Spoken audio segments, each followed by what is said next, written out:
So there we were, stranded on Dust Bowl. The unorganized locals has turned out to be a full battalion of the Dragon's Claw. The same professional killers who burned the Warrens.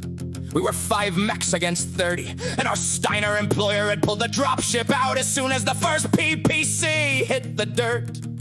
We were pinned in a box canyon, the heat was climbing to 120 degrees, and the cooling systems were screaming. Most pilots would have prayed for a quick end. But I've spent my life looking at the guts of machines that weren't supposed to run. And machines don't care about honor or odds, they just care about physics. And physics is the ultimate trap!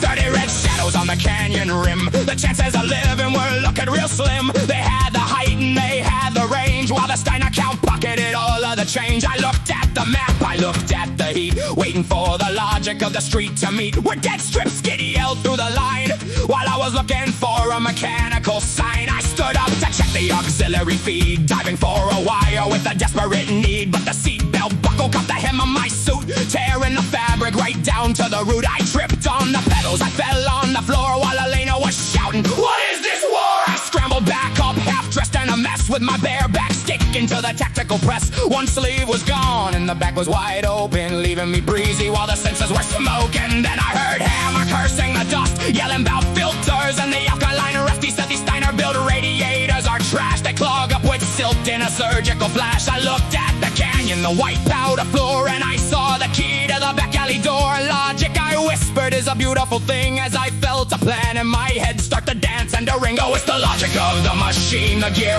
and the mind, finding the answer that the generals can't find.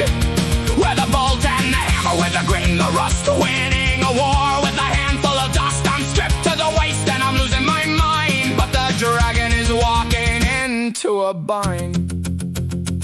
I told Bedrock to stomp, told Relay to fire, kicking up a storm of the alkaline wire. We weren't aiming for cockpits, weren't aiming for hearts, we were aiming for the vents of their cooling system parts. 100 tons of powder rose up like a ghost, choking the lungs of the Kurita host. They moved in for the kill, they moved in for the prize, with the white dust ball silt in their mechanical eyes. Their heat sinks turned red and they turned into slag, while the dragon's claw started to stumble and sag. One by one the red mechs just froze in the sun, their reactors shutting down before the battle was done. We didn't fire a slug, we didn't waste a shell, we just let the planet give them a mechanical hell. I led my team through the statues of steel with a half-cocked grin and a victory feel.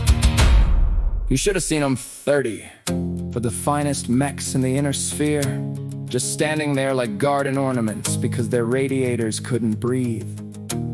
I climbed out of my locust once the dust settled. My flight suit was hanging off one shoulder, flapping in the wind, and the whole back of me was exposed to the desert air. I looked like a man who'd been through a thresher. I walked over to Elena's hunchback and gave her a thumbs up.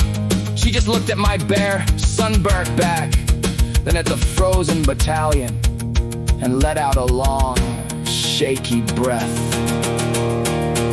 She climbed down her face, smudged with grease. She didn't look at the salvage, she looked at the giant rip in my suit and the way I was trying to hold the fabric together with one hand. She walked up, tapped the stray wire behind my ear and whispered, "Mike, your brain is a gem, but your tailor is a goddamn disaster." She laughed for the first time in months. We didn't just survive this near disaster, we walked out with tons of high-grade salvage to sell.